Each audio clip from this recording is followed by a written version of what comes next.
Silicon Valley is known for its large number of silicon chip innovators and manufacturers in the region. Many of the world's largest high-tech corporations, including the headquarters of 39 businesses in the Fortune 1000 and thousands of startup companies now reside in the area. Chief Executive Officer Explorer International LLC, Michelle Messina, joins us to discuss how Nigerian startups can learn from the Silicon Valley model.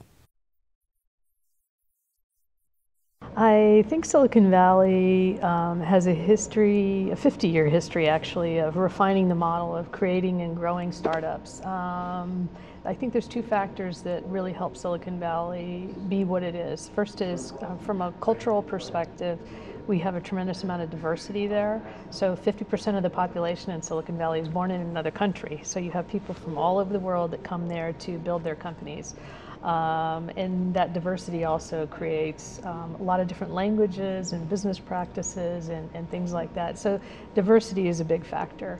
But probably the most important thing is the fact that everything about Silicon Valley is designed to serve and support the needs of a startup. So we have a very supportive ecosystem to help entrepreneurs be successful. Everything from universities doing research to different types of investment capital, whether it be angel, seed, venture capital, or corporate investment.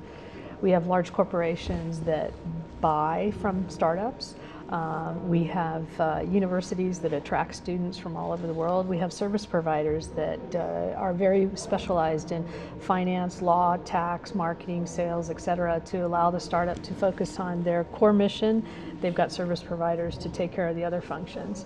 And so we've got this whole supportive ecosystem that really helps entrepreneurs be successful. And then everyone is really just focused on how do we help entrepreneurs? How do we give them what they need to be successful?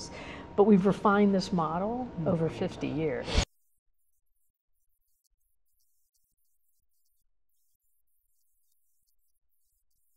Absolutely. Government policies are really important. So even though California is one of the 6 largest economies in the world, what happens from a governmental perspective in Washington, D.C., which is 3,000 miles away from California, still impacts what happens in California. And government doesn't play a very proactive role in Silicon Valley per se, meaning they're not necessarily investing in companies or choosing what sectors are going to be developed or what types of technologies are going to be focused on. The government plays more of a backseat role in just facilitating business so that the natural organic innovation and creativity can happen.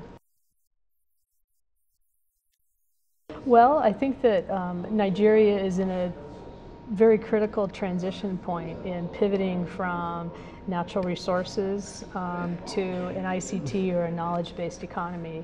And I think that that's a difficult transition. It's not impossible, but it is very difficult. So the government does have to play a critical role in helping put the right infrastructure in place to allow this creativity and this innovation to happen somewhat organically. But IP protections have to be in place. It has to be easy to do business here. It has to be easy to set up a business, and when a business fails, it has to be easy to shut it down in an orderly, systemic manner. It has to be easy to pay taxes. It has to the banking rules have to be supportive of entrepreneurs. So a lot of those things do need to be addressed and looked at here to make it easier for entrepreneurs to be successful. So I've been working in Silicon Valley about more than 20 years. And over that period of time, I've worked in 50 different countries around the world, in Asia, in the Middle East, Latin America, Europe, and this is my first trip to Nigeria. Welcome. Thank you. And what I see is that there's no real possible way to copy-paste what happens in Silicon Valley in other countries. Because the important part of this is that every country has their own individual style of communicating, their way of doing business, and most importantly, their culture. So the culture in Silicon Valley is very different because it's very diverse, and in other countries it may not be as diverse, and certain things may just not work as well. So I think it's important to look at, what are the business practices, what are the cultural aspects here, and how do we build upon those?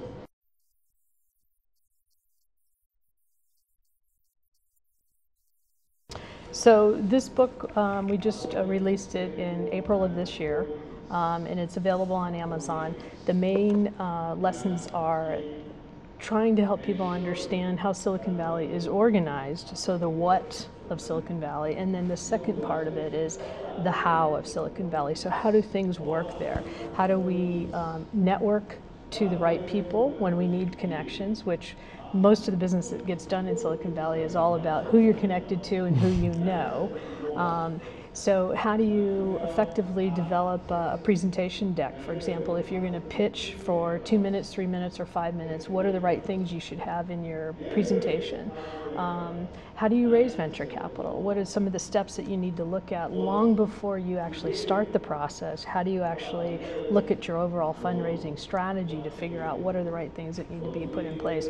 But the main objective of our book really is to help people get a better understanding of how Silicon Valley works, because there's a lot of misconceptions out there.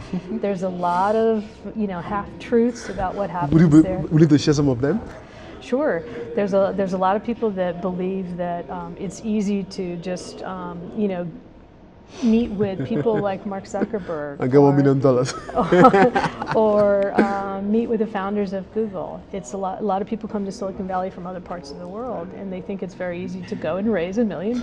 They think that whole process of fundraising is really simple, and it's not. It's a long process. It takes a lot of time, and it's complicated. So that was one of the misconceptions a lot of people had about Silicon Valley, was how, while there is a lot of money under management in Silicon Valley, it's not necessarily easy to secure that level of venture capital. So that was one of the misconceptions that we tried to dispel as well.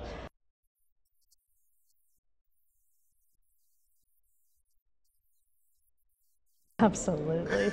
Failure is really an important way of understanding what doesn't work. So if you're building a product for the market and you're not exactly sure what the market wants, you may build a prototype and bring it to the market, and the market may say, oh yeah, it's a great product, or they may say, it's not a good product. And if they say it's not a good product, you've got to go back and build a product that they want. So it's part of the culture? It's part of the process. It's part of the culture. I've interviewed and met venture capitalists who will only invest in serial entrepreneurs, meaning they've been entrepreneurs many different times, because those investors know that those entrepreneurs have made mistakes, do understand what those mistakes are, probably won't make those mistakes again, may make other ones in the future. But the failure process is how you get to the learnings and the answers more quickly. So if you can't accept failure, it's very hard to develop an entrepreneurial community or an ecosystem that is really going to allow entrepreneurs to do what they need to do. They take risks. They're going to make mistakes. Stuff happens. It's not a perfect process. And we have to allow our entrepreneurs to experiment. And in that process of experimentation, they're going to make mistakes. Things are going to blow up. Things are not going to work properly. So we've got to allow our entrepreneurs the opportunity to fail. And it can't be a cultural stigma. It can't be something where we say, oh, well, he failed on his first startup, we're never going to invest in him again, something like that. We've got to be able to allow them to take risk and continue on, because failure is part of the learning process. Thank you so much. And enjoy your stay in Nigeria. Thank you so much. It's such a pleasure.